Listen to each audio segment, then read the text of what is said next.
समस्त को स्वागत करुच्ची आउ नुआ भिडियो को। आज आम पढ़ा 17श शताब्दी यूरोप सामाजिक आर्थिक और राजनीतिक संकट कौन संकट देखा यूरोप समाज रे एवं आर्थिक एवं राजनीतिक क्षेत्र में है से विषय आलोचना करवा। यह हूँ +3 फोर्थ सेम सिलेबस।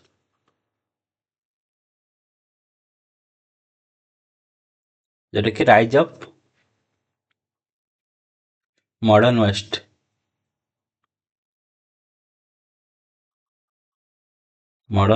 टू है यही सिलेबस पाठ आज आम पढ़ा है। 17श शताब्दी यूरोप रे गभीर संकट देखा यूरोप रे गभीर संकट देखादेला।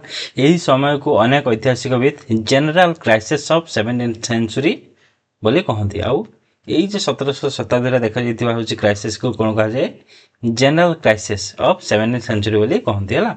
यही संकट राजनीतिक आर्थिक एवं सामाजिक धार्मिक क्षेत्र में प्रभाव पकाई आउ कौ क्षेत्र में प्रभाव पकाई राजनीतिक क्षेत्र में आर्थिक क्षेत्र में सामाजिक क्षेत्र में और धार्मिक क्षेत्र में तार प्रभाव बेसिकली देखा मिले है।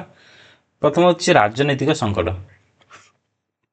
यही समय यूरोप रे अनेक युद्ध विद्रोह घटीला। यही समय कौन घटीला ना अनेक युद्ध होता आउ विद्रोह होता। इंग्लैंड रे इंग्लिश सिविल वार बा युद्ध जोटा कि 42 ରୁ 1642 ରୁ 1651 मध्य होता और राजा शक्ति को प्रश्न करागला। एथिरे राजा शक्ति निजर शक्ति को अपव्यवहार करुले से लोक मैंने प्रश्न करते है। फ्रांस फ्रंट विद्रोह घटिला आउ फ्रांस को विद्रोह देखा फ्रंट विद्रोह देखा। मध्य यूरोप रे 30 ईयर वार देखा है 30 ईयर वार जोटा कि 1618 ରୁ 1648 भितर यही समय देखा है। आउ यही 30 ईयर वार पर नेपोलियन पतन घटी। और आर्थिक संकट कौन देखा 17श शताब्दी यूरोप अर्थनीति अवस्था मांदा थिला बा दुर्बल थिला। कृषि उत्पादन कमिला और व्यावसायिक शिल्प रे अस्थिरता देखादेला। आउ कृषि उत्पादन कमी जाइथिला और व्यावसायिक क्षेत्र में अस्थिरता देखा है। सामाजिक संकट रे कौन दुर्भिक्ष देखा दारिद्र्य देखा जनसंख्या ह्रास पाइथिला और लोक मान जीवन को दुर्भर कर देथिला। आउ यह फल विभिन्न अंचल लोक विद्रोह कटाई जेहेतु लोक हूँ इकोनॉमिक खराब थिला से विद्रोह करने को आगे आसिले। तो धार्मिक संकट धार्मिक कौन देखला प्रोटेस्टान सुधार आंदोलन उपरे कैथोलिक और प्रोटेस्टान मानक मध्य द्वंद्व कैथोलिक और प्रोटेस्टान मध्य द्वंद्व देखादेला है। यह हूँ गोटे ख्रीस्टियन रिलीजन कैथोलिक और प्रोटेस्टान ख्रीस्टियन रिलीजन दुईटा पार्ट्स। 17श शताब्दी यूरोप सामाजिक संकट गोटे गोटे पढ़ा सामाजिक संकट रे कौन कौन देखा से आम आलोचना करवा। 17श शताब्दी यूरोप रे गुरुत्व सामाजिक संकट देखा यूरोप रे गुरुत्वर भाव में सामाजिक संकट देखा। निरंतर युद्ध आर्थिक अवनति दुर्भिक्ष रोग एवं धार्मिक संघर्ष जो समाज रे अस्थिरता सृष्टि है। यही सब कारण में समाज रे अस्थिरता सृष्टि होता। यही समय रे साधारण लोक विशेषकर चाषी और श्रमिक माने सबुठारु अधिक कष्ट भोग करथिला और चाषी और श्रमिक माने अधिक कष्ट पाइथिले। को क्षेत्र से प्रभाव देखा मिले बा तार कारण कौन थिला। प्रथम हूँ जनसंख्या ह्रास पाइला है। 17श शताब्दी यूरोप रे अनेक अंचल जनसंख्या कमी जाइथिला आउ जनसंख्या कमीगला। निरंतर युद्ध दुर्भिक्ष महामारी जो बहु लोक मृत्युवरण कले। यही कारण अनेक लोक मृत्युवरण करते विशेषकर 30 ईयर वार युद्ध रे अनेक शहर और ग्राम ध्वंस हो जाता। ये जो 30 ईयर वार थिला एथिरे अनेक शहर ग्राम ध्वंस हो जाता। एथिपाई जनसंख्या कौन होता ना ह्रास पाई जाता। सेकेंड अच्छी दुर्भिक्ष और खाद्य संकट। आ गए कारण कौन थिला दुर्भिक्ष और खाद्य संकट खराब पाग कृषि प्रणाली अवनति जो उत्पादन कमी जाइथिला आउ कृषि भल है से कृषि प्रणाली जेहेतु डेभलप नाला कृषि भल है पाणीपाग खराब थिला से कौन है ना उत्पादन कमिगला। यही समय लिटिल आइस एज जो ठंडा पाग और खराब फसल होगला आ फसल खराब हो जाइथिला। तेणु खाद्य अभाव सृष्टि होई लोक माने भोगरे कष्ट पाइले आ खाद्य अभाव न पाई लोक माने अनेक कष्ट पाइले। रोगर प्रकोप आ रोग देखा जाइथिला कोठी यूरोप रे हला। यही समय प्लेग अन्य महामारी व्यापक भाव में प्रसार होइथिला आ महामारी प्लेग भली महामारी कौन है ना बहुत मात्रा रे प्रसार होता सबुआड़े व्यापी जाता जमी आम कोविड व्यापी सेमती है। सहर गुड़िक अस्वच्छ परिवेश भिड़ थिबारु रोग शीघ्र व्यापिला आ परिवेश अस्वच्छ थिला अपरिष्कार थिला आ भिड़ थिबारु रोग जमी आम कोविड बहुत शीघ्र व्यापी जाता सेमती भिड़ थिबारु यही रोगटी प्लेग रोग शीघ्र शीघ्र व्यापीगला। यह जनसंख्या को अधिक कमाईदेला जहाँफल अनेक लोग मृत्यु हाथ हेले आ जनसंख्या कमी जाइथिला। चार हूँ चाषी विद्रोह और सामाजिक अशांति। चाषी मैंने विद्रोह करते और समाज में अशांति देखा जाइथिला। अधिक कर जमीदार मानक शोषण आर्थिक समस्या जुगु अनेक स्थायी चाषी विद्रोह कले। यही सब कारण अनेक चाषी कौन कले ना विद्रोह करते। फ्रांस रे फ्रंट नामक विद्रोह राजशासन विरोध में देखा जाइथिला आ फ्रंट नामक विद्रोह को देखा जाइथिला फ्रांस रे देखा जाइथिला हला। नेक्स्ट पॉइंट होची दरिद्रता और बेकारी। दरिद्रता और बेकारी आर्थिक अवनति जुगु व्यवसायी और शिल्प क्षेत्र रे शिल्प क्षतिग्रस्त होइतिला आ आर्थिक अवनति जुगु व्यवसाय भल हेलानी आ शिल्प क्षतिग्रस्त हैला। अनेक श्रमिक चाकरी हराइले जेहेतु कौन सी माल बिक्री हेलानी अनेक लोग कौन कले ना निजर जीविका हराइले। चाषी माने उच्च कर और भड़ारे कष्ट पाइथिले आ चाषी माने उच्च कर देउथिले आ कष्ट पाइले भड़ारे ने एटा नै आ कष्ट पाइले। यह दरिद्रता को बढ़ाई देला आ जहाँ फल दरिद्रता लोक जी गरीब थे आहरी गरीब हो गले। आ कौन होता ना सहर को अवस्थानांतरण ग्राम अंचल लोक मैंने कामर संधान सहर को गले। एथिरे सहर गुड़िक भिड़ बढ़िला अपराध अस्वच्छ परिवेश सृष्टि है आ परवर्ती समय प्लेग भली रोग है और अनेक लोग मृत्युवरण करते।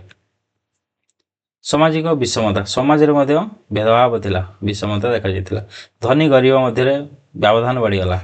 उच्च वर्ग निजर संपत्ति और सुविधा रखिथिले किंतु साधारण लोक माने अनेक कष्ट जीवन यापन करुथिले। नेक्स्ट अच्छी धार्मिक संघर्ष धर्म मध्य संघर्ष देखा जाइथिला। कैथोलिक और प्रोटेस्टांट मानक मध्य धार्मिक विवाद समाज में अशांति सृष्टि करथिला। यार प्रभाव रे अनेक समुदाय ध्वंस हो जाइथिला। लोक माने निज घर छाड़ीबा को बाध्य होइथिले। तापरे आर्थिक संकट अर्थनीति रे कौन कौन आर्थिक संकट देखा जाइथिला हला। आम जहाँ पढ़िले सामाजिक संकट थिला यह आर्थिक संकट है। 17 शताब्दी यूरोप इतिहास एक गभीर आर्थिक संकटर युग भाव परिचित। यही समय कृषि उत्पादन ह्रास व्यवसायर अवनति निरंतर युद्ध जनसंख्या ह्रास राज्यर अधिक खर्च जुगु यूरोप अनेक देशर अर्थनीति दुर्बल हो पड़ा। यही सब कारण में यूरोप अर्थनीति कौन होगा ना दुर्बल हो पड़ा। यही आर्थिक समस्या समाजर समस्त श्रेणी को प्रभावित करथिला आ जो आर्थिक समस्या देखा जाइथिला समाजर अनेक श्रेणी को सब श्रेणी को बेसिकली प्रभाव पकईथिला किंतु साधारण लोक मैंने अधिक कष्ट भोग करथिले आ जेते साधारण लोक बा गरीब लोक अधिक कष्ट पाइथिले हला।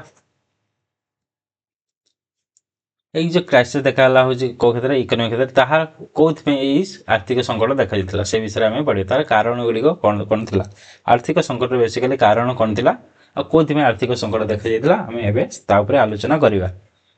कृषि उत्पादन ह्रास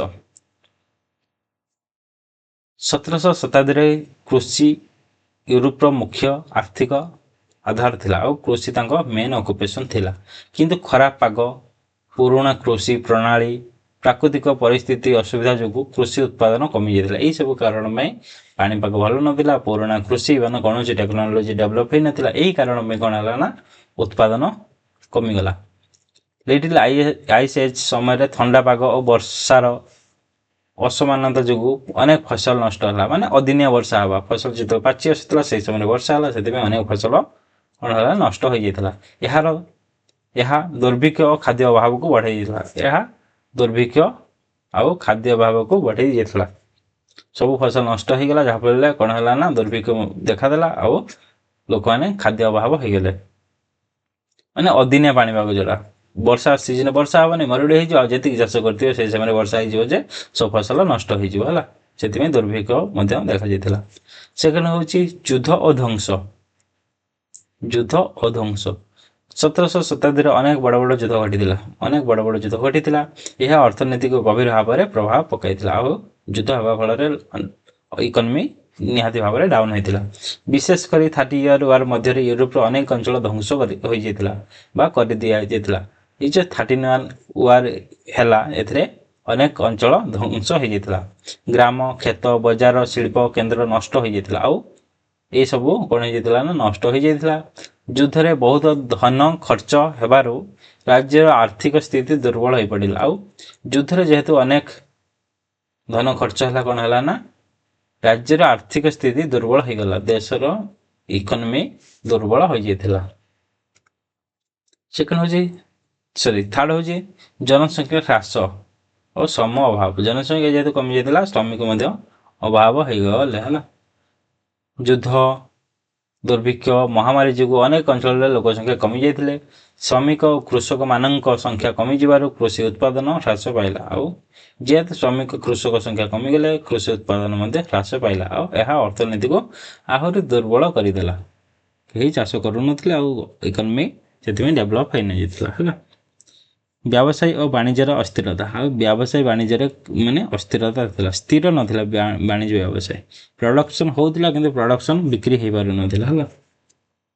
ଯୁଦ୍ଧ ଓ ରାଜନୈତିକ ଅସ୍ଥିରତା ଯୋଗୁଁ ବ୍ୟବସାୟ ପଥଗୁଡ଼ିକ ଅସୁରକ୍ଷିତ ଥିଲା। ଏବେ ଯେମିତି ହୋଇଛି, ଏବେ ଯେଉଁ ୱାର୍ ଚାଲିଛି, ଆମଠି କ'ଣ ଆସୁନି, ଗ୍ୟାସ୍ ଆସୁନି, ଆମେ ଗ୍ୟାସ୍ ପାଉନାହାନ୍ତି, ପେଟ୍ରୋଲ ପାଉନାହାନ୍ତି। ଏସବୁ ଯେମିତି ହେଉଛି ସେହି ସମୟରେ ମଧ୍ୟ ସେମିତି ହେଉଥିଲା। ଯୁଦ୍ଧ ଚାଲୁଥିଲା ଆଉ ଯାହାଫଳରେ ରାସ୍ତା ଗୁଡ଼ିକ କ୍ଷୟକ୍ଷତି ହେଉଥିଲା ଆଉ ସବୁ କଣ୍ଟ୍ରି କ'ଣ କରୁଥିଲେ ନା ଅପୋଜ କରିଦେଉଥିଲେ, ମାନେ ଅଟକାଇ ଦେଉଥିଲେ ଯାହା ଆସୁଥିଲା ବିଦେଶରୁ ହେଲା। ଏଥିରେ ଦେଶମାନଙ୍କ ମଧ୍ୟରେ ବାଣିଜ୍ୟ କମିଯାଇଥିଲା ଆଉ ଯାହାଫଳରେ ବାଣିଜ୍ୟ କମିଯାଇଥିଲା, ଏବେ ଯେମିତି ଘଟୁଛି। ମେଡିଟେରେନିଆନ୍ ଅଞ୍ଚଳର ପୁରୁଣା ବ୍ୟବସାୟ କେନ୍ଦ୍ରଗୁଡ଼ିକ ଅବନତି ପାଇଲା। ଆଉ ଯେଉଁ ମେଡିଟେରେନିଆନ୍ ଅଞ୍ଚଳ ଥିଲା, ନୂଆ ନୂଆ କେନ୍ଦ୍ରଗୁଡ଼ିକ ସେ ଅବନତି ପାଇଲା ବା ତାହା ହ୍ରାସ ପାଇଲା ହେଲା। ଯେତେବେଳେ ନେଦରଲ୍ୟାଣ୍ଡ ଓ ଇଂଲଣ୍ଡ ନୂତନ ବ୍ୟବସାୟୀ ଶକ୍ତି ଭାବେ ଉଦୟ ହେବାକୁ ଲାଗିଲା। ଆଉ ସେତେବେଳେ କ'ଣ କେଉଁଥିପାଇଁ ହ୍ରାସ ପାଇଥିଲା, ନେଦରଲ୍ୟାଣ୍ଡ ଆଉ ଇଂଲଣ୍ଡ ଏମାନେ କ'ଣ ନୂଆ ନୂଆ ବ୍ୟବସାୟ ଶକ୍ତିରେ ଉଦୟ ହେବାକୁ ଲାଗିଲେ। ଏହିସବୁ କାରଣ ପାଇଁ କ'ଣ ହେଲା ନା ବାଣିଜ୍ୟ ବ୍ୟବସାୟରେ ଅସ୍ଥିରତା ଦେଖାଯାଇଥିଲା। ତାପରେ ହେଉଛି ମୂଲ୍ୟ ବୃଦ୍ଧି ଓ ଜୀବନ ମାନର ଅବନତି। ମୂଲ୍ୟ ବୃଦ୍ଧି, ସବୁ ଜିନିଷର ପ୍ରାଇସ୍ ବଢ଼ିଯାଇଥିଲା ଆଉ ଜୀବନମାନ ଅବନତି। ଖାଦ୍ୟ ଓ ଆବଶ୍ୟକ ସାମଗ୍ରୀ ଦାମ ବଢ଼ିଲା। ଯେହେତୁ କମ୍ ପ୍ରଡ଼କ୍ଟ ହେଉଥିଲା, ଏହାର ଚାହିଦା ବଢ଼ିଗଲା କିନ୍ତୁ ଲୋକମାନଙ୍କ ସେହି ଆୟ ସେହି ହାରରେ ବଢ଼ିନଥିଲା, କିନ୍ତୁ ଲୋକମାନ ଇକୋନୋମି ବଢ଼ିନଥିଲା। ଏହା ଫଳରେ ଗରିବ ଲୋକମାନେ ଜୀବନ ଚଳାଇବାରେ ବଡ଼ କଷ୍ଟ ଭୋଗ କରୁଥିଲେ, ଯାହାଫଳରେ ଗରିବ ଲୋକମାନେ କ'ଣ ହେଲା ନା ଅନେକ କଷ୍ଟ ଭୋଗ କଲେ। ଅଧିକ କର ଓ ରାଜ୍ୟର ଆର୍ଥିକ ସମସ୍ୟା।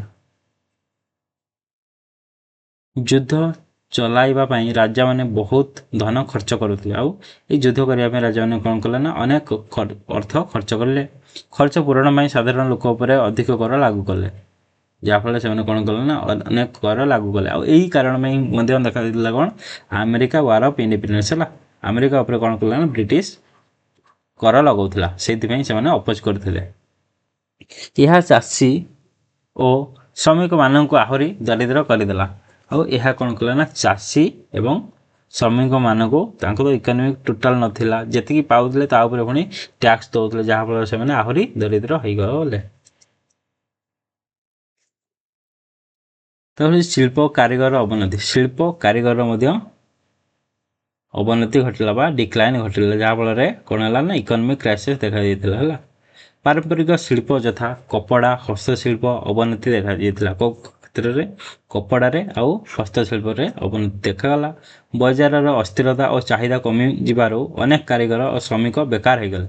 ଆଉ ଚାହିଦା ଯେତିକି ମାର୍କେଟରେ ବିକ୍ରି ହେଉଛି ସେତିକି ବିକ୍ରି ନ ହେବାରେ କ'ଣ ହେଲା ନା କାରିଗର ଆଉ ଶ୍ରମିକମାନେ ବେକାର ହୋଇଗଲେ। ଆଉ କମ୍ପାନୀମାନେ କାହିଁକି ନା ତାଙ୍କୁ ରଖିଲେ ନାହିଁ। ପ୍ରଡ଼କ୍ଟ ବିକ୍ରି ହେଉନି, କମ୍ପାନୀ କାହିଁକି ନିଜ ପ୍ରଡ଼କ୍ଟ କରିବ, ଉତ୍ପାଦନ କରିବ? ତେଣୁକରି ସେମାନେ କମ୍ପାନୀ ଲୋକମାନେ କ'ଣ କଲେ ନା ତାଙ୍କୁ ବାହାର କରିଦେଲେ। ଏମ୍ପ୍ଲୟୀମାନଙ୍କୁ କାହିଁକି ପଇସା ଦେଇକି ସେମାନଙ୍କୁ ରଖିବ, ତୁମେ ପଳାଅ। ଆଉ ଆର୍ଥିକ ଅବମାନନା। ଆର୍ଥିକ ସଙ୍କଟ ସମସ୍ତ ଦେଶକୁ ସମାନ ଭାବରେ ପ୍ରଭାବିତ କରିନଥିଲା। ଏହା ସବୁ ଦେଶକୁ ସମାନ ଭାବରେ ପ୍ରଭାବିତ କରିନଥିଲା। ଧନୀ ଦେଶମାନଙ୍କ ଏତେ ଇକୋନୋମି ଡାଉନ୍ ହୋଇନଥିଲା, କିନ୍ତୁ ଗରିବ ଦେଶମାନଙ୍କୁ ଭଲ ଭାବରେ ପ୍ରଭାବିତ କରିଥିଲା। କିଛି ଦେଶ ଯଥା ଇଂଲଣ୍ଡ, ନେଦରଲ୍ୟାଣ୍ଡ ସମୁଦ୍ର ବ୍ୟାପାର ଓ ଉପନିବେଶ ଯୋଗୁଁ ଆର୍ଥିକ ଭାବରେ ଶକ୍ତିଶାଳୀ ହେଉଥିଲେ। ଆଉ ଇଂଲଣ୍ଡ ଭଳି ଦେଶ, କାରଣ ଇଂଲଣ୍ଡ ଅନେକ ଅଞ୍ଚଳରେ ନିଜର କଲୋନି ଏଷ୍ଟାବ୍ଲିଶ୍ କରିଦେଇଥିଲା, ଆଉ ନେଦରଲ୍ୟାଣ୍ଡ ବି ହେଲା। ସେଥିପାଇଁ ତାଙ୍କର କ'ଣ ହେଲା ନା ଆର୍ଥିକ ଭଲ ଥିଲା। ଆଉ ଯେତେବେଳେ ଅନ୍ୟ ଅଞ୍ଚଳ ଗୁଡ଼ିକ ଅବନତି ପଡ଼ିଥିଲା, ଆଉ କିନ୍ତୁ ଅନ୍ୟ ଅଞ୍ଚଳ ଗୁଡ଼ାକ କ'ଣ ହେଲା ନା ୟୁରୋପର ସେମାନେ ଅବନତି, ଫ୍ରାନ୍ସ ଯେମିତି ଆଉ ହେଉଛି ଜର୍ମାନୀ, ଏଇ ସବୁ କଣ୍ଟ୍ରି କ'ଣ ହେଲା ନା ତାଙ୍କର ଅବନତି ଆରମ୍ଭ ହୋଇଯାଇଥିଲା ହେଲା। ତା ହେଉଛି 17ଶ ଶତାବ୍ଦୀର ୟୁରୋପର ରାଜନୈତିକ ସଙ୍କଟ। ରାଜନୀତିରେ କ'ଣ ସଙ୍କଟ ହେଇଥିଲା ହେଲା। 17ଶ ଶତାବ୍ଦୀରେ ୟୁରୋପର ରାଜନୀତି ପରିସ୍ଥିତି ଅତ୍ୟନ୍ତ ସ୍ଥିର ଥିଲା। ଆଉ 17ଶ ଶତାବ୍ଦୀର ଷ୍ଟାର୍ଟିଂରେ କ'ଣ ରାଜନୀତି ପରିସ୍ଥିତି ବହୁତ ଅସ୍ଥିର ଥିଲା। ଅସ୍ଥିର କାହିଁକି ଥିଲା? ସେହି ସମୟରେ ଅନେକ ୱାର୍ ହେଉଥିଲା, ସେଥିପାଇଁ ଅସ୍ଥିର ହୋଇପଡ଼ିଥିଲା। ବହୁ ଦେଶ ରାଜାମାନଙ୍କର ସର୍ବତନ୍ତ୍ର ଶକ୍ତି ସ୍ଥାପନା ଚେଷ୍ଟା କଲେ। ରାଜାମାନେ ନିଜର ସର୍ବତନ୍ତ୍ର ଶକ୍ତି ଚେଷ୍ଟା କଲେ। ଆଉ ପାର୍ଲିଆମେଣ୍ଟ ଉଚ୍ଚବର୍ଗୀଙ୍କ ବିରୋଧ, ଆଉ ପାର୍ଲିଆମେଣ୍ଟ ଏବଂ ଉଚ୍ଚବର୍ଗୀ ମାନେ ଲୋକମାନେ କ'ଣ କଲେ ନା ବିରୋଧ କରିବାକୁ ଲାଗିଲେ। ଧର୍ମୀୟ ସଂଘର୍ଷ ଦେଖାଗଲା। ଧର୍ମ ମଧ୍ୟରେ କେଉଁ ଧର୍ମ? ଖ୍ରୀଷ୍ଟିଆନ ଯଦି ଦୁଇଟା ପଢ଼ିଲା ଆମେ, କାଥୋଲିକ ଆଉ ପ୍ରୋଟେଷ୍ଟାଣ୍ଟ, ଏଇ ଦୁଇଟା ଧର୍ମ ଭିତରେ କ'ଣ ହେଲା ନା ସେମାନଙ୍କ ଭିତରେ ଝଗଡ଼ା ଲାଗି ରହିଲା। ଆଉ ଯୁଦ୍ଧ ବିଦ୍ରୋହ ଏଇସବୁ ଦେଖାଯାଇଥିଲା। ସେଥିପାଇଁ ରାଜନୈତିକ କ୍ଷେତ୍ରରେ ଅନେକ କ'ଣ ହେଲା ନା ସଙ୍କଟ ଦେଖାଯାଇଥିଲା ହେଲା। ଏହି ସମୟର ଘଟଣାମାନେ ୟୁରୋପର ପୁରୁଣା ରାଜନୈତିକ ବ୍ୟବସ୍ଥାକୁ ଦୁର୍ବଳ କରି ନୂତନ ରାଷ୍ଟ୍ର ବ୍ୟବସ୍ଥାର ଉଦୟକୁ ସହାୟତା କରିଥିଲା। ଆଉ ପୁରୁଣା ରାଜନୈତିକ ବ୍ୟବସ୍ଥାକୁ ଦୁର୍ବଳ କରିଦେଲା, ଆଉ ନୂତନ ରାଷ୍ଟ୍ରୀୟ ବ୍ୟବସ୍ଥା ଉଦୟ ଏହାକୁ ସହାୟତା କରିଥିଲା। ସର୍ବତନ୍ତ୍ର ରାଜତନ୍ତ୍ରର ଉଦୟ କ'ଣ ହେଇଥିଲା ନା ସର୍ବତନ୍ତ୍ର ରାଜତନ୍ତ୍ରର ଉଦୟ ଘଟିଥିଲା। କେଉଁଠି? ୟୁରୋପରେ ହେଲା। 17ଶ ଶତାବ୍ଦୀରେ ବହୁ ରାଜା ନିଜ ଶକ୍ତିକୁ ସମ୍ପୂର୍ଣ୍ଣ ଭାବରେ ବଢ଼ାଇବାକୁ ଚେଷ୍ଟା କଲେ। ନିଜର ଶକ୍ତିକୁ ବଢ଼ାଇବାକୁ ସେମାନେ ଚେଷ୍ଟା କରିଥିଲେ। ଆଉ ସେମାନେ ସେଥିପାଇଁ ଡିଭାଇନ୍ ରାଇଟ୍ସ ଅଫ୍ କିଙ୍ଗ ଧାରଣାକୁ ଅନୁସରଣ କରିଥିଲେ। ବେସିକାଲି ଫ୍ରାନ୍ସର ଡାଇଲଗ୍ ଥିଲା ହେଲା।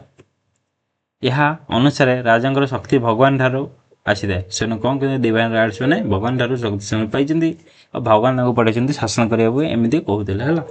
ଏବଂ ତାଙ୍କୁ କେହି ପ୍ରଶ୍ନ କରିପାରିବେନି। ତାଙ୍କୁ ପ୍ରଶ୍ନ କରିବ ମାନେ ଭଗବାନଙ୍କୁ ପ୍ରଶ୍ନ କରିବ।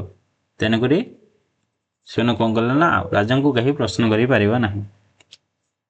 ଏହି ପ୍ରଣାଳୀକୁ ଅଧିକ ଶକ୍ତିଶାଳୀ ଭାବରେ ପ୍ରତିଷ୍ଠିତ କରିଥିଲେ ଲୁଇସ୍ କିଏ? ଲୁଇସ୍ 14, ଯିଏକି ଫ୍ରାନ୍ସର ସର୍ବତନ୍ତ୍ର ରାଜତନ୍ତ୍ରକୁ ସବୁଠାରୁ ଶକ୍ତିଶାଳୀ କରିଥିଲେ। ଆଉ ଫ୍ରାନ୍ସର ରାଜତନ୍ତ୍ରକୁ ବା ରାଜଶାସନକୁ ଶକ୍ତିଶାଳୀ କରିଥିଲେ। ସେ କହିଥିଲେ ଆଇ ଆମ୍ ଦ ଷ୍ଟେଟ୍, ମୁଁ ହେଉଛି ରାଷ୍ଟ୍ର। କିଏ କହିଥିଲା? ଲୁଇସ୍ 14 କହିଥିଲେ ହେଲା। ଧର୍ମୀୟ ଓ ରାଜନୈତିକ ଯୁଦ୍ଧ। ଆଉ ଧର୍ମ ଏବଂ ରାଜନୀତି ମଧ୍ୟରେ ଯୁଦ୍ଧ ହୋଇଥିଲା। କ'ଣ ହେଇଥିଲା ନା 17ଶ ଶତାବ୍ଦୀରେ ଧର୍ମୀୟ ସଂଘର୍ଷ ରାଜନୈତିକ ସଙ୍କଟକୁ ଆଉ ଅଧିକ ଗଭୀର କରିଦେଲା। ଆହୁରି ଅଧିକ ଗଭୀର କରିଦେଇଥିଲା। କେଉଁ ଧର୍ମୀୟ ସଂଘର୍ଷ ହେଲା। ସବୁଠାରୁ ଗୁରୁତ୍ୱପୂର୍ଣ୍ଣ ଯୁଦ୍ଧ ଥିଲା 13 ଇୟର୍ ୱାର୍। ଆଉ ସବୁଠାରୁ ଅଧିକ ଗୁରୁତ୍ୱପୂର୍ଣ୍ଣ କେଉଁ ୱାର୍ ଥିଲା? 13 ଇୟର୍ ୱାର୍ସ। ଏହା କାଥୋଲିକ ପ୍ରୋଟେଷ୍ଟାଣ୍ଟ ମାନଙ୍କ ମଧ୍ୟରେ ହୋଲି ରୋମାନ ଏମ୍ପାୟାର ଆରମ୍ଭ ହୋଇଥିଲା। କେଉଁଠି? ରୋମାନ ଏମ୍ପାୟାର ହୋଇଥିଲା, କାଥୋଲିକ ଆଉ ପ୍ରୋଟେଷ୍ଟାଣ୍ଟ ମାନଙ୍କ ମଧ୍ୟରେ। ଏହି ଯୁଦ୍ଧରେ ଅନେକ ୟୁରୋପୀୟ ଦେଶ ଯୋଗ ଦେଇଥିଲେ, ଆଉ ଅନେକ ୟୁରୋପୀୟ ଦେଶ ପାର୍ଟିସିପେଟ୍ କରିଥିଲେ।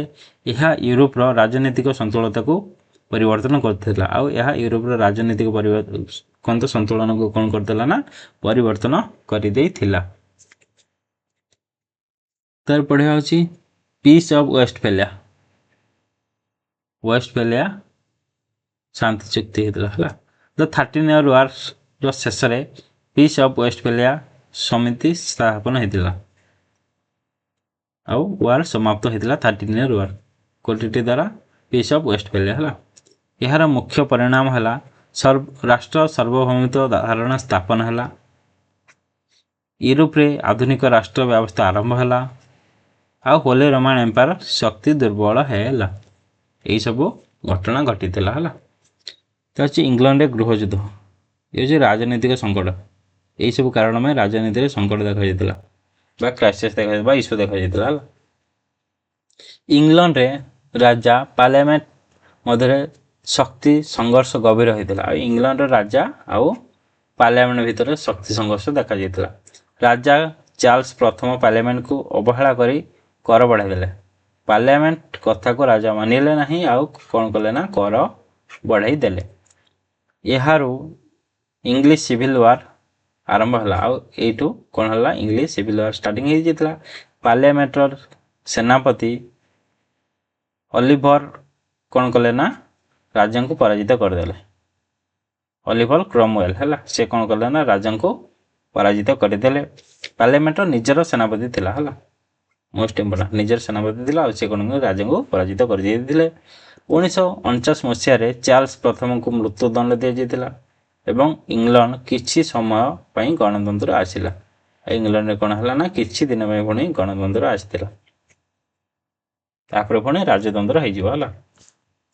ହେଉଛି ଗ୍ଲୋରିୟସ୍ ରିଭଲ୍ୟୁସନ୍। ଅନ୍ୟ ଏକ କାରଣ କ'ଣ ଥିଲା? ଗ୍ଲୋରିୟସ୍ ରିଭଲ୍ୟୁସନ୍, ଯେଉଁଟାକି କେବେ ଦେଖାଯାଇଥିଲା 1788ରେ ଦେଖାଯାଇଥିଲା। ଇଂଲଣ୍ଡରେ ପରେ ଆଉ ଗୋଟିଏ ମୁଖ୍ୟ ରାଜନୈତିକ ପରିବର୍ତ୍ତନ ଘଟିଲା ଯେଉଁଟାକି ଥିଲା ଗ୍ଲୋରିୟସ୍ ରିଭଲ୍ୟୁସନ୍।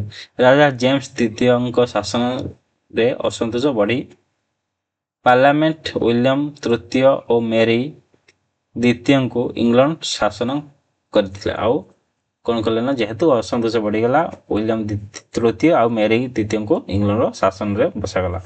ଏହାପରେ ପାର୍ଲାମେଣ୍ଟ ଶକ୍ତି ବଢ଼ିଲା ଆଉ ସାମ୍ବିଧାନିକ ରାଜତନ୍ତ୍ର ସ୍ଥାପିତ ହେଲା ଆଉ ସାମ୍ବିଧାନିକ ରାଜତନ୍ତ୍ର କୋଉଠି ବି ସ୍ଥାପନ ହେଲା? ପୁଣି ଇଂଲଣ୍ଡରେ ସ୍ଥାପନ ହେଇଥିଲା ହେଲା। ଫ୍ରାନ୍ସରେ ରାଜନୈତିକ ବିଦ୍ରୋହ କେବଳ ସେଠି ଦେଖାଯାଇନଥିଲା, ପୁରା ୟୁରୋପରେ ଦେଖାଯାଇଥିଲା। ଆମେ ପଢ଼ିଲେ କ'ଣ ଇଂଲଣ୍ଡ ପଢ଼ିଥିଲେ, ଏବେ ହେଉଛି ଫ୍ରାନ୍ସ ହେଲା।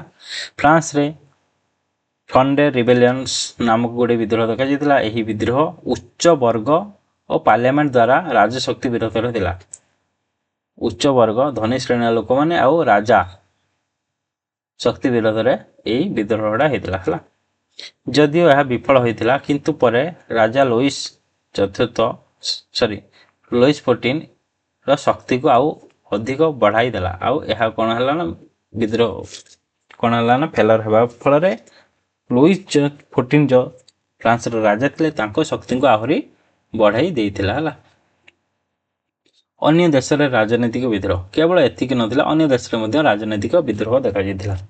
17ଶ ଶତାବ୍ଦୀରେ ୟୁରୋପର ଅନେକ ଦେଶରେ ବିଦ୍ରୋହ ଘଟିଥିଲା। ଉଦାହରଣ ପର୍ତ୍ତୁଗୀଜ ରେଷ୍ଟୋରେସନ୍ ୱାର୍ ବା ପର୍ତ୍ତୁଗୀଜ ସ୍ୱାଧୀନତା ଯୁଦ୍ଧ ଆଉ ସ୍ପେନ୍ ବିରୋଧରେ ବିଦ୍ରୋହ ଏସବୁ ଦେଖାଯାଇଥିଲା। ତାପରେ ପଢ଼ିବା ହେଉଛି 17ଶ ଶତାବ୍ଦୀର ୟୁରୋପର ଧାର୍ମିକ ସଙ୍କଟ। ଧର୍ମ କ୍ଷେତ୍ରରେ କ'ଣ ସଙ୍କଟ ଦେଖାଯାଇଥିଲା ବା କ୍ରାଇସିସ୍ ଦେଖାଯାଇଥିଲା ହେଲା।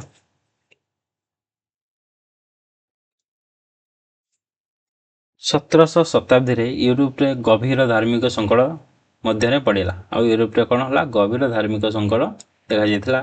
ଏହି ସଙ୍କଟର ମୂଳ କାରଣ ଥିଲା ଖ୍ରୀଷ୍ଟିଆନ ଧର୍ମର ଭିନ୍ନ ଶାଖାମାନଙ୍କ ମଧ୍ୟରେ ଦ୍ୱନ୍ଦ୍ୱ। ଖ୍ରୀଷ୍ଟିଆନମାନଙ୍କ ବିଭିନ୍ନ ଯେଉଁ ଶାଖା ଥିଲା ସେଇ ତାଙ୍କ ଭିତରେ ଦ୍ୱନ୍ଦ୍ୱ ଲାଗି ରହିଲା।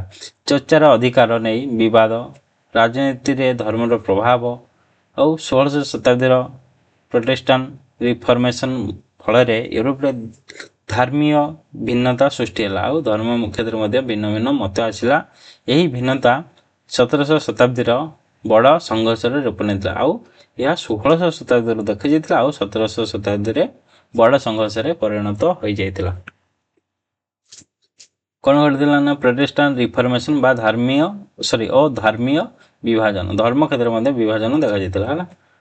1517 ମସିହାରେ ଜର୍ମାନୀର ଧର୍ମ ସଂଶୋଧନ ମାର୍ଟିନ୍ ଲୁଥର କାଥୋଲିକ ଚର୍ଚ୍ଚର ଅନେକ ପ୍ରଥା ଓ ଅଧିକାରକୁ ବିରୋଧ କରିଥିଲେ। କିଏ?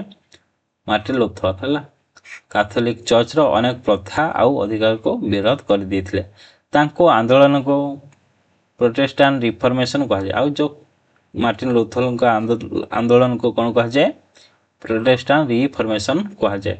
ପରେ ଜନ୍ କାଲଭିନ୍ ଓ ହୋଲ୍ଡ୍ରେଚି ଜୁଇଙ୍ଗିଲ୍ ଏହି ଆନ୍ଦୋଳନକୁ ଶକ୍ତ କଲେ। ଆଉ ପରବର୍ତ୍ତୀ ସମୟରେ ଏହି ଆନ୍ଦୋଳନକୁ ବି ଶକ୍ତ କରିଥିଲେ, ଜୁଇଙ୍ଗିଲ୍ କରିଥିଲେ ଆଉ କ୍ଲାଭିନ୍ କରିଥିଲେ ହେଲା।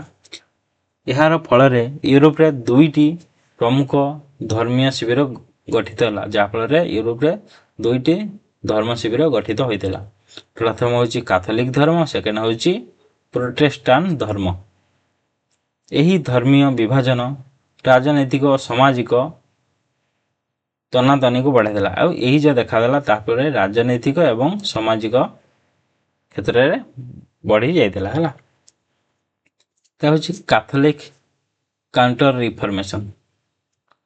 ପ୍ରୋଟେଷ୍ଟାଣ୍ଟ ଧର୍ମର ପ୍ରସାରକୁ ରୋକିବା ପାଇଁ କାଥୋଲିକ ଚର୍ଚ୍ଚ ଓ ସଂଶୋଧନ ଆନ୍ଦୋଳନ ଆରମ୍ଭ କଲା, ଯାହାକୁ କାଉଣ୍ଟର ରିଫର୍ମେସନ୍ କୁହାଯାଏ ହେଲା। କିଏ ଆରମ୍ଭ କରିଥିଲା? ପ୍ରୋଟେଷ୍ଟାଣ୍ଟ ଧର୍ମକୁ ପ୍ରସାର କରିବା ପାଇଁ ଆଉ ବଢ଼ାଇବା ପାଇଁ, ପ୍ରସାରକୁ ରୋକିବା ପାଇଁ କାଥୋଲିକ ଚର୍ଚ୍ଚ ଏକ ସଂଶୋଧନ ଆନ୍ଦୋଳନ କଲା। କିଏ କରିଥିଲା? କାଥୋଲିକ କରିଥିଲା। କାହା ଏଗେନ୍ଷ୍ଟରେ? ପ୍ରୋଟେଷ୍ଟାଣ୍ଟ ଏଗେନ୍ଷ୍ଟରେ। ଏହାର ମୁଖ୍ୟ ପଦକ୍ଷେପ ଗୁଡ଼ିକ ହେଲା କାଉନସିଲ୍ ଅଫ୍ ଟ୍ରେଣ୍ଟ ମାଧ୍ୟମରେ ଚର୍ଚ୍ଚର ଶିକ୍ଷା ଓ ନୀତିକୁ ପୁନଃ ସଂଗଠନ କରାଯାଇଥିଲା। ଆଉ ଚର୍ଚ୍ଚର ଶିକ୍ଷା ନୀତିକୁ କ'ଣ କଲା ନା ପୁନଃ ସଂଗଠନ କରାଯାଇଥିଲା। ସୋସାଇଟି ଅଫ୍ ଜିସୁସ୍ ନାମକ ସଂଘ, ଯାହାକି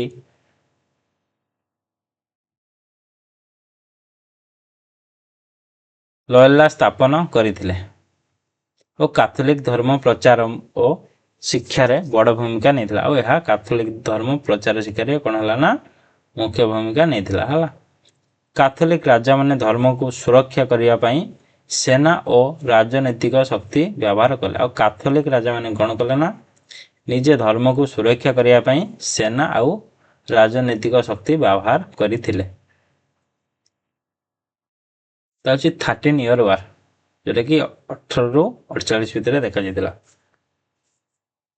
17ଶ ଶତାବ୍ଦୀରେ ସବୁଠାରୁ ଭୟଙ୍କର ଧାର୍ମିକ ଯୁଦ୍ଧ ଥିଲା 13 ଇୟର ୱାର। ସବୁଠାରୁ ଧାର୍ମିକ ଭୟଙ୍କର ଯୁଦ୍ଧ ଥିଲା କୋଉଟା? 13 ଇୟର ୱାର। ଏହି ଯୁଦ୍ଧ ହୋଲି ରୋମାନ ଏମ୍ପାୟାର ଭିତରେ ପ୍ରୋଟେଷ୍ଟାଣ୍ଟ କାଥୋଲିକ ଶାସକ ମଧ୍ୟରେ ଆରମ୍ଭ ହୋଇଥିଲା। କାହା ଭିତରେ? ପ୍ରୋଟେଷ୍ଟାଣ୍ଟ ଆଉ କାଥୋଲିକ ମଧ୍ୟରେ ଷ୍ଟାର୍ଟିଂ ହେଇଥିଲା। ପରେ ଅନେକ ୟୁରୋପୀୟ ଦେଶ ଏଥିରେ ଯୋଗ ଦେଇଥିଲେ। ଆଉ ପରବର୍ତ୍ତୀ ସମୟରେ ଅନେକ ୟୁରୋପୀୟ ଦେଶ ଏଥିରେ ଯୋଗ ଦେଇଥିଲେ। କେଉଁମାନେ? ଫ୍ରାନ୍ସ, ସ୍ୱିଡେନ ଏବଂ ସ୍ପେନ୍ ହେଲା। ଏହି ଯୁଦ୍ଧରେ ବହୁ ସହର ଓ ଗ୍ରାମ ଧ୍ୱଂସ ହୋଇଗଲା। ଅନେକ ସହର ଗ୍ରାମ ଜଳିପୋଡ଼ି ପାଉଁଶ ହୋଇଗଲା। ଦୁର୍ଭିକ୍ଷ, ରୋଗ, ଯୁଦ୍ଧ ଫଳରେ ଜନସଂଖ୍ୟା ଭୟଙ୍କର ଅଭାବ କମିଗଲା। ଆଉ ଯାହାଫଳରେ ପରବର୍ତ୍ତୀ ସମୟରେ ଦୁର୍ଭିକ୍ଷ ଦେଖାଗଲା, ରୋଗ ଦେଖାଗଲା, ଆଉ ହେଉଛି ଯୁଦ୍ଧ ଫଳରେ କ'ଣ ହେଲା ନା ଭୟଙ୍କର ଲୋକ ସଂଖ୍ୟା କ'ଣ ଡାଉନଫଲ୍ ଆରମ୍ଭ ହେଇଯାଇଥିଲା ବା କମିଗଲେ। ଧାର୍ମିକ ନିର୍ଯାତନା ଓ ଅସହିଷ୍ଣୁତା।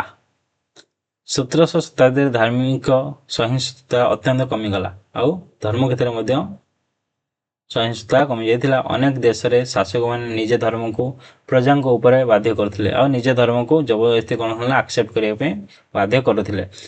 ସେମାନେ ନିଜ ଧର୍ମକୁ ଅନୁସରଣ କରୁଥିଲେ, ସେମାନଙ୍କୁ ନିର୍ଯାତନା ଦିଆଯାଉଥିଲା। ଆଉ ଯେଉଁମାନେ ନିଜ ଧର୍ମକୁ ଅନୁସରଣ କରୁଥିଲେ ସେମାନଙ୍କୁ ନିର୍ଯାତନା ଦିଆଯାଉଥିଲା। ତମେ ଆଇଦର କାଥୋଲିକ ଧର୍ମ ଗ୍ରହଣ କର, ନହେଲେ ପ୍ରୋଟେଷ୍ଟାଣ୍ଟ ଧର୍ମ ଗ୍ରହଣ କର, ନହେଲେ ତମକୁ ନିର୍ଯାତନା ଦିଆଯିବ ହେଲା। କେତେକ ସ୍ଥାନରେ ଲୋକମାନେ ନିଜ ଦେଶ ଛାଡ଼ି ଅନ୍ୟ ଦେଶକୁ ପଳାଇବାକୁ ବାଧ୍ୟ ହେଲେ। ଆଉ ଅନେକ ଲୋକ କ'ଣ କଲେ ନା ନିଜ ଦେଶକୁ ମଧ୍ୟ ତ୍ୟାଗ କରିଯାଇଥିଲେ ହେଲା। ଧାର୍ମିକ ରାଜନୀତିର ଗଭୀର ସମ୍ପର୍କ। କ'ଣ ସମ୍ପର୍କ ଥିଲା? 17ଶ ଶତାବ୍ଦୀରେ ଧାର୍ମିକ ରାଜନୀତିକାରୀ ଜଡ଼ିତ ହୋଇଥିଲା, କାରଣ ରାଜାମାନେ ଧର୍ମକୁ ସପୋର୍ଟ କରୁଥିଲେ ହେଲା। ସେଥିପାଇଁ ରାଜନୀତି ଆଉ ଧର୍ମ ଏକାଠି ଦେଖାଯାଇଥିଲା ବା ଏକାଠି ଜଡ଼ିତ ହୋଇଥିଲା। ରାଜାମାନେ ଧର୍ମକୁ ନିଜ ଶାସନକୁ ଶକ୍ତ କରିବା ପାଇଁ ବ୍ୟବହାର କରୁଥିଲେ। ନିଜ ଶାସନକୁ ଶକ୍ତ କରିବା ପାଇଁ ସେମାନେ କ'ଣ କଲେ ନା ଧର୍ମ ବ୍ୟବହାର କଲେ। ଏବେ ଯେମିତି ପଲିଟିକ୍ସ ଚାଲିଛି ହେଲା, ହିନ୍ଦୁସ୍ତାନ କହିଦେଇକି ଭୋଟିଂ ଚାଲିଛି, ହିନ୍ଦୁ ଖତ୍ରେ ମେ ହେ। हिंदू खतरे में है।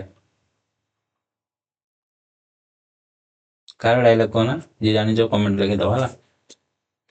अनेक समय राजनैतिक द्वंद्व धार्मिक युद्धर रूप नहीं अनेक समय कौन है ना राजनैतिक द्वंद्व धार्मिक युद्धर परिणत होता रूप नहीं यह यूरोप रे दीर्घकालीन अस्थिरता सृष्टि अनेक अस्थिरता देखा है।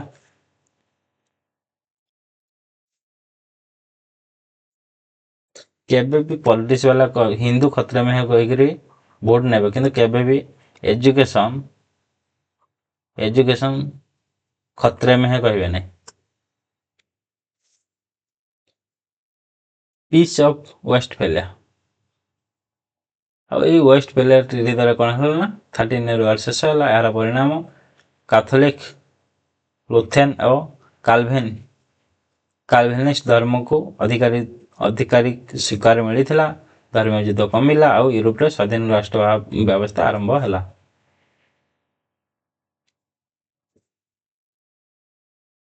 ହେଉଛି ୟୁରୋପରେ ବୌଦ୍ଧିକ ଓ ସାଂସ୍କୃତିକ ସଂକଟ ହେଲା। इंटेलेक्चुअल एंड कल्चरल क्राइसिस 1700 शताब्दी यूरोप रे केवल राजनीतिक धार्मिक संकट नुहे बर बौद्धिक व इंटेलेक्चुअल सांस्कृतिक संकट देखा जाइथिला। पुराना धार्मिक धारणा और मध्ययुगीय चिंताधारा को नूतन विज्ञान और तर्क चैलेंज करथिला। यार फल लोक मैंने चिंताधारा संस्कृति रे बड़ परिवर्तन आसाला। लोक चिंताधारा बदली जाइथिला। सिग्निफिकेंस रिवोल्यूशन है वैज्ञानिक साइंटिफिक रिवोल्यूशन वैज्ञानिक विप्लव है। 17 शताब्दी यूरोप रे साइंटिफिक रिवोल्यूशन घटी कौन घटी साइंटिफिक रिवोल्यूशन वैज्ञानिक विप्लव देखा जाइथिला। यही विप्लव प्रकृति एवं ब्रह्मांड विषय पुराना धारणा को परिवर्तन कला। आउ प्रकृति और ब्रह्मांड विषय जो पुराना धारणा थिला ताको परिवर्तन कला। विज्ञानी गालिलियो दूरबीन व्यवहार करी आकाश रे अनेक नूतन तथ्य आविष्कार कले। गालिलियो अनेक तथ्य देइथिले निजर दूरबीन व्यवहार करी हला। सर आइजैक न्यूटन गुरुत्वाकर्षण शक्ति सिद्धांत दे विज्ञान बड़ अवदान रखिथिले। यही वैज्ञानिक आविष्कार गुड़िक पुराना धार्मिक धारणा सहित विरोध सृष्टि कला और धार्मिक को विरोध सृष्टि करिथिला। पुराना धारणा को चैलेंज मध्य से कले है। मध्य जुगे चर्च ज्ञान और शिक्षार केन्द्र थिला। चर्च कौन थिला ना शिक्षार केन्द्र। चर्च रे पाठ पढ़ा बा एजुकेशन दि जाता किंतु विज्ञान और नूतन चिंताधारा आसिया पर चर्च रो अधिकार को प्रश्न कराला। चर्च अधिकार को कौन कले ना से प्रश्न करते। वैज्ञानिक माने तर्क परीक्षा और पर्यवेक्षण को गुरुत्व देले। आउ यह फल धार्मिक धारणा और वैज्ञानिक चिंताधारा मध्य द्वंद्व घटिला। धर्म आउ वैज्ञानिक भितर कौन है द्वंद्व घटिला। तो नूतन दार्शनिक चिंताधारा डेभलप होता। 1700 शताब्दी नूतन दार्शनिक धारणा उद्भव है। आउ नूतन दार्शनिक धारणा कौन है ना आरंभ उद्भव है जन्म है। दार्शनिक रेने डेस्क्रेट्स तर्क और जुक्ति को ज्ञान मूल आधार भाव देखिले। फ्रांसिस बैकन वैज्ञानिक पद्धति और परीक्षामूलक ज्ञान को गुरुत्व देले। फ्रांसिस बैकन कौन कले ना वैज्ञानिक पद्धति एवं परीक्षामूलक ज्ञान को गुरुत्व देले। यही चिंताधारा पर आधुनिक विज्ञान और दार्शनिकता भित्ति तैयारी कला।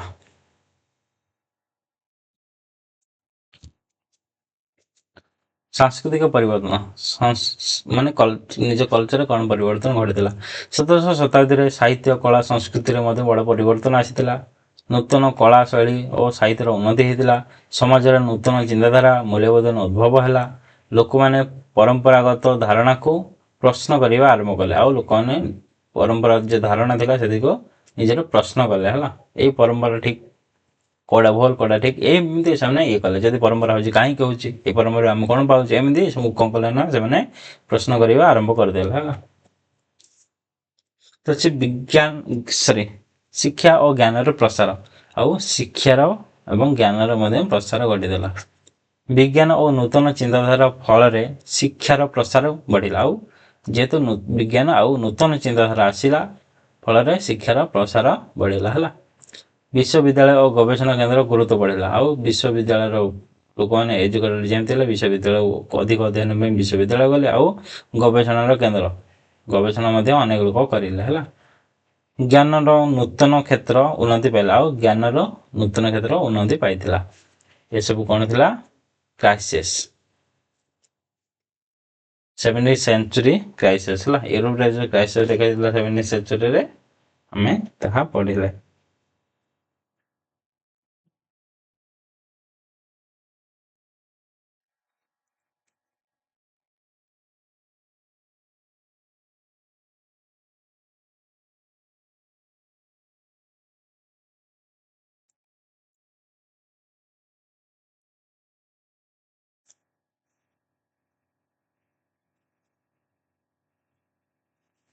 ନେକ୍ସଟ ତୁମକୁ କେଉଁ ଟପିକ୍ ଉପରେ ଭିଡ଼ିଓ ଆଣିବାର ଅଛି କମେଣ୍ଟ କରି ଜଣାଇବ। ଆଉ ଯଦି ଭିଡ଼ିଓ ଭଲ ଲାଗିଛି ତାହେଲେ ଲାଇକ୍ ସେୟାର ସବସ୍କ୍ରାଇବ୍ କରିଦେବ।